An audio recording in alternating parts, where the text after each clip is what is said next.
নমস্কার, আবার বাঙালি বাবু চলে এসছে 11 তারিখের প্রেডিকশন নিয়ে। ক্রুড অয়েল আর আমাদের ইউএস গোল্ড। আজকে যা যা প্রেডিকশন করেছিলাম মোটামুটি সবটাই মিলেছে, কিন্তু আজকে মার্কেটে সেরকম কিছু ছিল না যে যেখান থেকে কিছু পকেটে আছে, কেননা মার্কেট ভোলাটাইল ছিল খুবই, থাকবেও। কারণ ইউএস এবং চায়নার যে ট্রেড মিট চলছে, যেটা 9 তারিখ থেকে শুরু হয়েছিল, সেটা আজকে একটা ফাইনাল সিদ্ধান্তে আসার কথা ছিল, কিন্তু আমাদের ট্রাম্প সাহেব বলেছে সেটাকে আরো কন্টিনিউ করবে এবং হয়তো জুন মাসটা পুরোটাই চলবে। তাহলে সেক্ষেত্রে কি হবে, মার্কেট ভোলাটাইল থাকবে। তারপরে কালকে ইনফ্লেশন ডেটা আছে ইউএস এর, সেদিকে নজর রাখতে হবে, কারণ ওটা খুব একটা মেজর ফ্যাক্টর। তা গোল্ডের ক্ষেত্রে বা ক্রুড অয়েলের ক্ষেত্রে, ক্রুড অয়েলটা কিন্তু অ্যাজ পার রিপোর্ট বা নিউজ যাই বলা যাক না কেন, কালকে বলা হচ্ছে যে বুলিশ মোমেন্টাম থাকবে। তা আমি দেখিয়ে দেবো যে কি কি আমার সাপোর্ট রেজিস্ট্যান্স থাকছে না থাকছে। প্রথমে ক্রুড অয়েলের দিকে আসি। ক্রুড অয়েলের আমি 5 মিনিটের চার্ট খুলে আছি। এই 5 মিনিটের চার্টে আমার যে লাইনগুলো কাটা আছে, সেই লাইনগুলোই মেনটেন করে চলেছে। নিচে এগুলো সব সাপোর্ট, সবুজের দাগগুলো। আমি প্রথম সাপোর্টে যদি আসি, কালকে আমি এখন যখন ভিডিও রেকর্ডিং করছি, তখন যা নিউজ আছে তাতে কালকে গ্যাপ আপ ওপেনিং হওয়ার সম্ভাবনাটাই বেশি। ঠিক আছে, এবং মার্কেট ওভারনাইট কি করবে না করবে সেটা তো বলা খুব ডিফিকাল্ট। হয়তো গ্যাপ ডাউনে খুললো, কিন্তু কালকে বুলিশ মোমেন্টাম থাকবে, সেটা ক্রুড অয়েলে রিপোর্ট অনুযায়ী বলা আছে। তা কালকের সাপোর্টগুলো একবার আস্তে আস্তে করে সবাই যদি লিখে নেয় ভালো হয়। প্রথম সাপোর্ট হচ্ছে 5510, তার উপর একটা সাপোর্ট আছে 5595। রেজিস্ট্যান্সের যদি কথা বলি, আজকে আমার কাটা কালকে রেজিস্ট্যান্স ভেঙে উঠেছিল, কিন্তু সেখানে স্টে করতে পারেনি। আমি সবসময় বলি যে রেজিস্ট্যান্স বা সাপোর্ট যেটাই ব্রেক করুক না কেন, 5 মিনিটের ক্যান্ডেল স্টিক কিন্তু হায়ার হাই বা লোয়ার লো দিয়ে কনফার্মেশন হলে তবেই কিন্তু সেখানে পেপার ট্রেড করা উচিত, নাহলে উচিত নয়। তো এখানে দেখা যাচ্ছে যে 5 মিনিটের ক্যান্ডেল ভেঙেছে কিন্তু স্টে করতে পারেনি, ভেঙে গেছে এখান থেকে। তা রেজিস্ট্যান্সটা রেখে দিলাম 5652। ঠিক আছে, এটা বাড়াচ্ছি না, বাড়ালেও কোনো অসুবিধা নেই যদি আমি এখানে তুলে দিই এইখানটাতে 56, কত হচ্ছে এটা, 5666, একটা রেজিস্ট্যান্স। তারপর রেজিস্ট্যান্স আসছে 5701। তারপর একটা বড় একটা লম্বা ফাঁক আছে, এখানে অনেকখানি মার্কেট উঠতে পারে, 5931। এখন এখন যেখানে মার্কেট আছে 5631, সেখান থেকে 5931 কভার করা মানে 300 পয়েন্ট, ইটস কোয়াইট ডিফিকাল্ট। ঠিক আছে, মাঝখানে সেরকম কোনো রেজিস্ট্যান্স কিছু নেই। আর কালকে কালকে মার্কেট বুলিশ আছে। এবার ওভারনাইট কি হবে না হবে সেটা কালকে যখন মার্কেট চলবে তখন আমরা আবার বুঝতে পারবো। এবার তারপরে রেজিস্ট্যান্স যেটা আছে সেটা অনেক আরো উপরে আছে, সেটা হচ্ছে 6026। ঠিক আছে, এর উপরে আরো আছে রেজিস্ট্যান্স, কিন্তু আর দরকার নেই আমার যাওয়ার, আমার এইটুকুন রেজিস্ট্যান্সের মধ্যে থাকলেই এনাফ। ঠিক আছে, তা আমি যদি এইটা যদি 1 ঘন্টার যদি টাইম ফ্রেমে যদি ফেলি, তাহলে আমার চিত্রটা এইরকম আসছে। এই হচ্ছে আমার চিত্র, ছোট করে নিই তাহলে বুঝতে সুবিধা হবে সবার। এই হচ্ছে আমার চিত্র, আমার প্রতিটা জায়গায় সাপোর্টে রেজিস্ট্যান্সে ধাক্কা খেয়ে খেয়ে মার্কেট পড়েছে। ঠিক আছে, এগুলো অনেকদিন আগে থেকেই কেটে রাখা আছে, এই লাইনগুলো। এখান থেকে ধাক্কা খেয়ে খেয়ে মার্কেট পড়ছে আস্তে আস্তে করে। আমি যদি আরো উপরে রেজিস্ট্যান্সে যাই, যদি দরকার হয় তো যেতে তো হবেই 100 বার, তাহলে এইখানে একটা রেজিস্ট্যান্স পাচ্ছি আমরা, এইখানে একটা রেজিস্ট্যান্স পাচ্ছি, কত সেটা 6288 পাচ্ছি একটা রেজিস্ট্যান্স। আরেকটু যদি উপরে যাই তাহলে পাচ্ছি একদম টপে, সেটা হচ্ছে 6821। তাহলে এই রেজিস্ট্যান্স গুলো থাকলো, কেটে রাখলাম, যে ভবিষ্যতে যখন আবার আমরা এটা যখন রিপ্লে করে দেখব তাহলে আমাদের সুবিধা হবে। সাপোর্টের ক্ষেত্রে এই সাপোর্ট অব্দি তো ছিলই আমাদের, আগের দিনকে বলেছিলাম 4904 এতখানি নামবে না, সেটাও বলেছিলাম। আমি আরো তলায় নিচে নামিয়ে দিলাম সাপোর্ট একটা, সেটা হচ্ছে 4689। কালারটা চেঞ্জ করে দিই তাহলে সুবিধা হবে। ভিডিওগুলো বারবার ঘুরিয়ে ফিরিয়ে দেখলে আমার মনে হয় আপনাদের সুবিধা হবে। এই 1 ঘন্টার টাইম ফ্রেমে এইরকম কন্ডিশন হয়ে আছে মার্কেটের। ঠিক আছে, মার্কেট বুলিশ হয়েই আছে। ঠিক আছে, আমাদের ইউএস অয়েল যেটা সেটা বুলিশ হয়েই আছে কিন্তু। হ্যাঁ, আবারও বলছি, কালকে যা নিউজ আছে, অ্যাজ পার নিউজ, আমার কোনো কথাবার্তা নয়, অ্যাজ পার নিউজ কালকে কিন্তু মার্কেট বুলিশ আছে। আর কালকে যেহেতু ইনফ্লেশন ডাটা আছে ইউএসএ, সেটা একটু মন দিয়ে দেখতে হবে, এবং সেটা 6টার সময় আছে। এবার চলে আসি গোল্ডে। গোল্ডে আজকে নিচে নেমেছে, গ্যাপ ডাউনে খুলেছে। কালকেই বলেছিলাম, ইঙ্গিত দিয়েছিলাম একটা, যে গ্যাপ ডাউনে খুলেছে। আমি যখন কালকে রেকর্ডিং করেছিলাম তখন 11টা 3 কি 4 বাজে রাত্রেবেলায়। আমি তখনই বলেছিলাম যে গ্যাপ ডাউন খুলবে, কিন্তু যেহেতু আমি এটা পোস্ট করেছি পরে, সেহেতু তো আমার কথা মিলে গেছে অ্যাটলিস্ট। ঠিক আছে, আর আমি প্রত্যেক দিনই কিন্তু 11:30টার পরই পোস্ট করব আমার ভিডিওগুলো। আমি আজকে টাইম পেলাম তাড়াতাড়ি করে নিলাম, অন্যদিন টাইম যখন পাবো না তখন দেরি করেই করবো, 11টার পরে করে আমি 11:30টার পরে পোস্ট করে দেবো এটা। গোল্ডে চলে আসি। গোল্ড কি বলছে? গোল্ড কিন্তু একদম বাংলা ভাষায় বলতে গেলে খিচুড়ি। গোল্ডের যদি বলি সেন্টিমেন্ট, খিচুড়ি সেন্টিমেন্ট।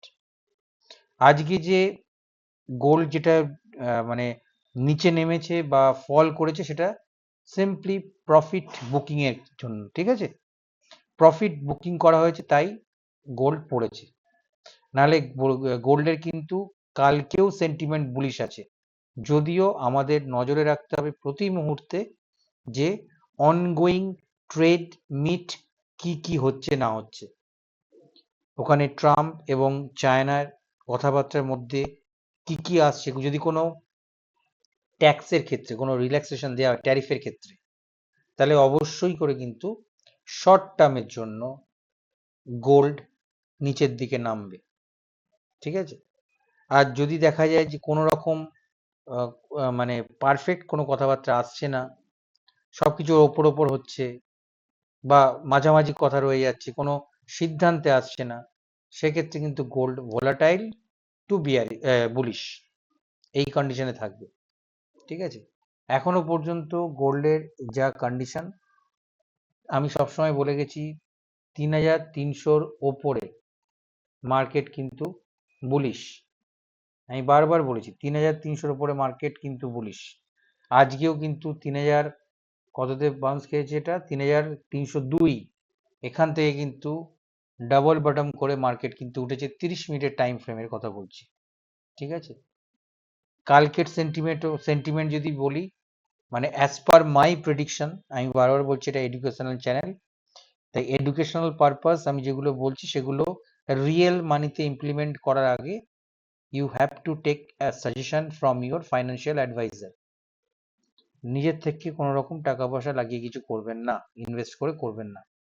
ঠিক আছে, কালকেও আমার প্রেডিকশন হচ্ছে কালকে গোল্ড গ্যাপ আপ খোলার সম্ভাবনা বেশি, এবং কালকে সারাদিনে একটা বুলিশ মোমেন্টাম থাকবে, মাঝখানে হয়তো নিচে নামবে আবার উপরে উঠবে। কোথায় কোথায় নিচে নামতে পারে? ম্যাক্সিমাম 3302 বা 3294 হচ্ছে, আমি ম্যাক্সিমাম ধরে নিচ্ছি 3294 হচ্ছে সাংঘাতিক বাইং জোন। ওখান থেকে কিন্তু মার্কেট আবার বাউন্স ব্যাক করে অনেকখানি উপরে যাবে, এবং সেখান থেকে কিন্তু অনায়াসে আমরা পেপার ট্রেডের মাধ্যমে লং সাইডে আমরা কিন্তু প্রফিট বুক করতে পারি বা আমরা ইনকাম করতে পারি। ঠিক আছে, এখন ডলার ইন্ডেক্স আজকে সারাদিনই ভোলাটাইল ছিল, সেক্ষেত্রে গোল্ডের তাই অবস্থা হয়েছে।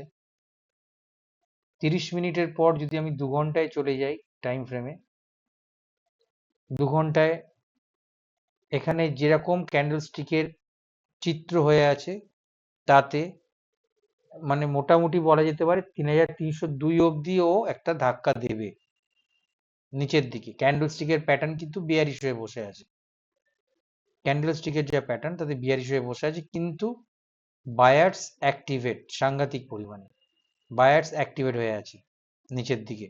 নিচে এলেই কিন্তু কেনাকাটি শুরু হয়ে যাবে। কালকের রেজিস্ট্যান্স গুলো একবার লিখে নিন তাহলে, বা একবার দেখে নিন, সুবিধা হবে। প্রথম রেজিস্ট্যান্স যেটা আমি বলছি সেটা হচ্ছে 3338, 3338। তারপরে রেজিস্ট্যান্স থাকবে 3353, তারপরে থাকবে 3364, তারপরে 3375, আর তারপরে থাকবে হচ্ছে, এটা অনেক দূরের যদিও, 3402।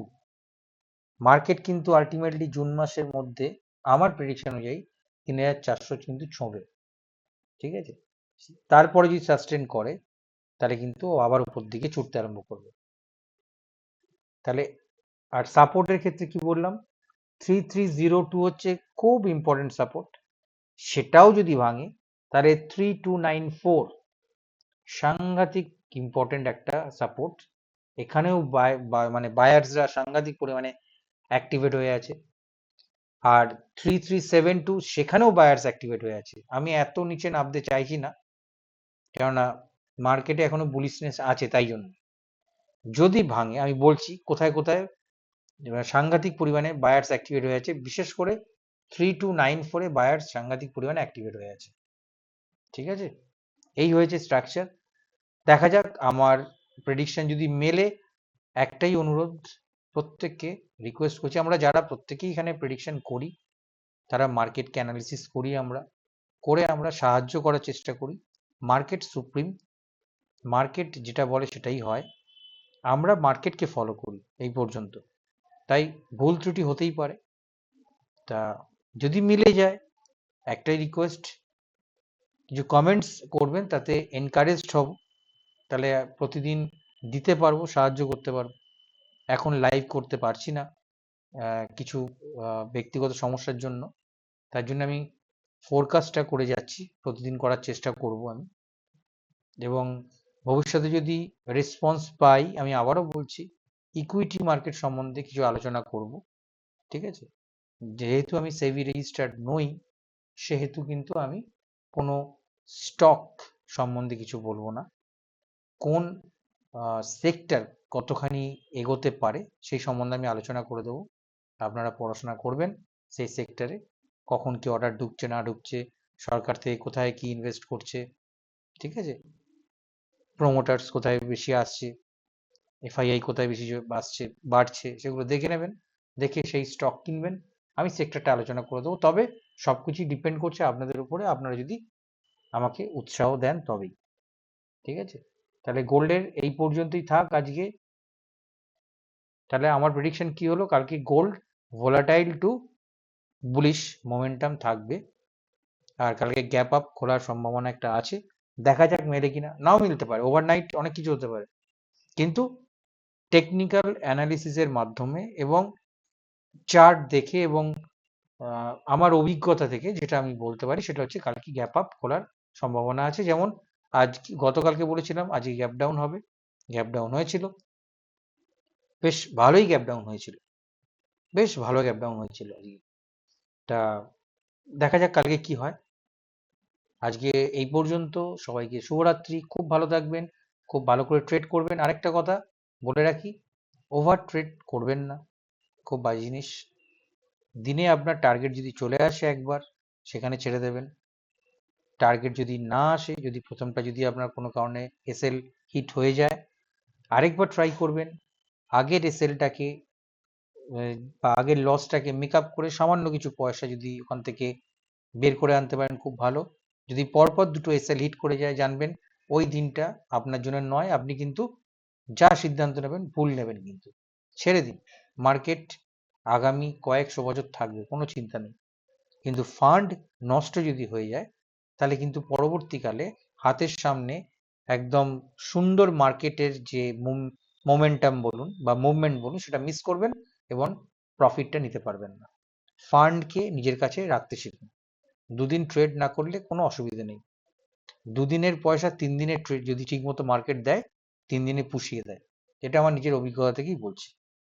তাই জন্য এই মার্কেটে ধৈর্য নিয়ে বসে থাকতে হবে, মার্কেটকে ফলো করতে হবে। প্রতিটা ক্যান্ডেলে কিন্তু ট্রেড হয় না, প্রতিটা ক্যান্ডেলে প্রফিট আসে না, আর একটা রেড ক্যান্ডেল মানে মার্কেট বিয়ারিশ নয়, আর একটা গ্রিন ক্যান্ডেল মানে মার্কেট বুলিশ নয়। ওভারঅল মার্কেটের ট্রেন্ড দেখে, ক্যান্ডেলস্টিকের ফরমেশন দেখে আমরা এগোবো। ঠিক আছে, এই পর্যন্তই আজকে। সবাইকে শুভরাত্রি, খুব ভালো থাকবেন।